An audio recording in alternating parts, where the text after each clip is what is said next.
How's it going, guys? Welcome back to the channel. This is RJ. Today I'm going to show you guys how I farm my materials. I'm also going to show you guys where specifically I farm so you can copy it if it applies to you. So as a side note, not all of my tips will work with everyone because there are a lot of variables to consider, such as the server that you are in, the account that you use, the materials that you need, as well as the heroes that you use. But I'll point out the most generic tips that most of you can use. So let's get started. Tip number 1, identify the materials that you need. If you notice, I have a lot of some materials and a little of some. For example, these screws, plastic, alloy ingot, as well as this slab dust cork, I still need a lot of them. Because these materials I'll use to upgrade the third resource collecting tool, which all dwellers need as well as your heroes. Tip number 3, prioritize upgrading your dwellers tools before your heroes equipment. This is because dwellers need less materials to upgrade their tools compared to heroes. Number 4, if you have excess caps, you can buy the materials that you need from the faction store. Just go to the events tab and go to each faction store and find those that you need.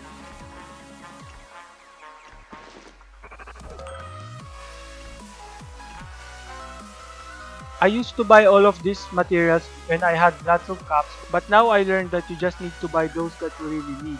One tip is to choose the item and look how many you've owned. If I have 150 of that material, I don't buy it anymore. Remember that the store refreshes every 12 hours. If the items that you need isn't here, you can wait until it refreshes to try again. Number 5. Don't forget to do your daily quests. Daily quests will provide you with materials every time you reach the lunchbox quest. Number 6. Unlock all of the incidents before you start farming. Some incidents are better than most when trying to farm.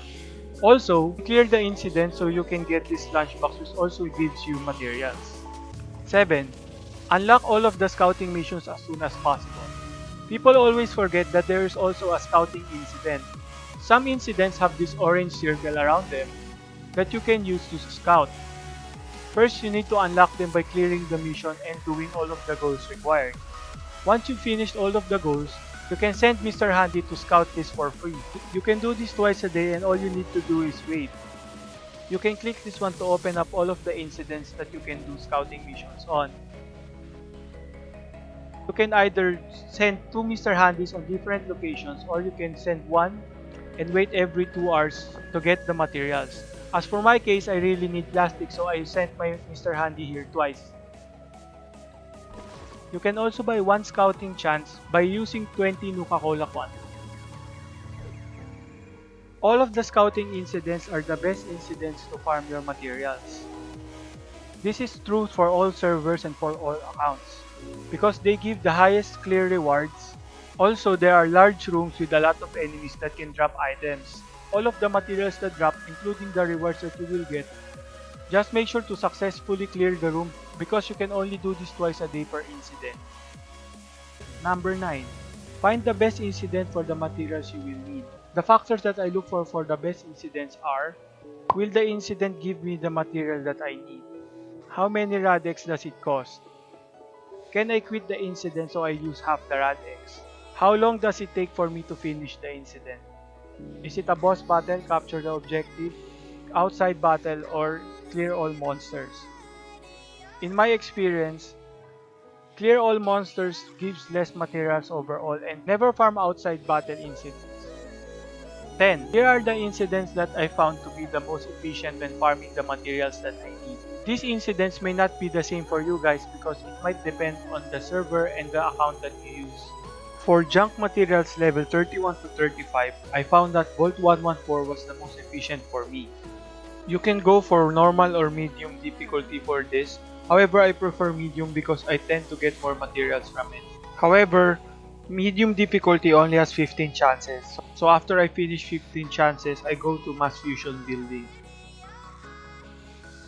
For materials level 36 to 40, it's a toss-up between Boston Mayoral Shelter and Fort Hagen. I found that normal difficulty was the most efficient because medium gave me less materials and it took a long time to finish. I also prefer Boston Mayoral Shelter because there is a high chance that there will be moles and gamblers here. For junks 41 to 45, I found that guard training yard was the best that you can do. It is simple and straightforward. For my case, it can be done for less than 1.5 minutes. The second one that you can do is Malden Center. It has more monsters and rooms, however it is larger and more complex, and it will take you more time to finish. For junk materials 46 to 50, I found that Parsons Creamery and Breakheart Banks are the two incidents that I suggest. I can do each of them in less than 1.5 minutes. However, I found that Breakheart Banks spawn more moles constantly and it's simpler to finish. I'm not yet done farming 46 to 50 yet, however, I opened up incidents for junk materials 51 to 55. I found that Museum of Witchcraft and Land of Freedom may be the best places to farm. However, I'm not strong enough to farm them comfortably, so I still need to finish my farming of 46 to 50 materials. My last tip is to try and build a team that can finish groups of monsters quickly. For my case, I chose to upgrade Desdemona and Sarah so they can deal AoE damage to large groups of monsters. Also, you can use Madison to reduce your radiation damage because some farming spots deal lots of radiation damage. Let me show you guys how I farm Breakheart Banks.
That's all the tip I have for you guys now. Thanks for watching guys. I hope you enjoyed this video and learned something new.